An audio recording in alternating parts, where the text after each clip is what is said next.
Hello, আসসালামু আলাইকুম guys কেমন আছেন? জুম্মা মোবারক। আলহামদুলিল্লাহ ঈদের পরে ২য় জুম্মা পেয়ে গেলাম। তো জুম্মার দিন কি একটু ভালো-মন্দ খাবো না, তাই কি কখনো হয়?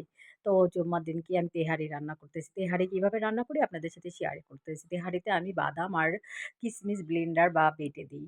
পেঁয়াজটা বেরেস্তা করে নিচ্ছি।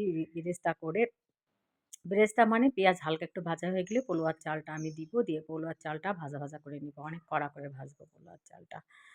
তো এই যে আপনার হচ্ছে এই যে দিলাম, আপনার হচ্ছে কিশমিশ, বাদাম এইগুলো আপনার হচ্ছে আমি এই গোশের মধ্যে দিয়ে দিলাম। এটা দিয়ে আপনার মনে করেন একটু পানি দিব।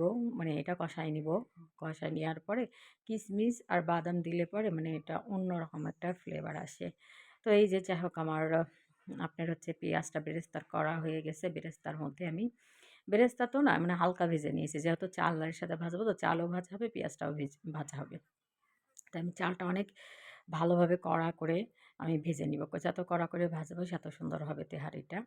তো আর অনেক বাস্না করবে, অনেক স্মাইল হবে। তো যাই হোক এই যে আমি কি করছি পানিটা মেপে নিয়েছি যেহেতু ০.৫ কেজি চালে আপনার ১ কেজি পানি দিতে হবে। তো ১ কেজি পানি দিয়ে পানিটা হালকা ফুটাই নিয়ে আমি চালটা ঢেলে দিব। যাই হোক চালটা ঢেলে দিয়েছি, আলু দিয়েছি তার সাথে। আমি হচ্ছে মানে তেহারির মধ্যে একটু আলু না দিলে ভালো লাগে না। তারপরে যখন একটু হালকা হয়ে আসে তারপরে আমি দিব ঘি। তো ঘি তো তেহারিতে ঘি না দিলে ভালোই লাগে না। সেই স্বাদ হবে তেহারিটা।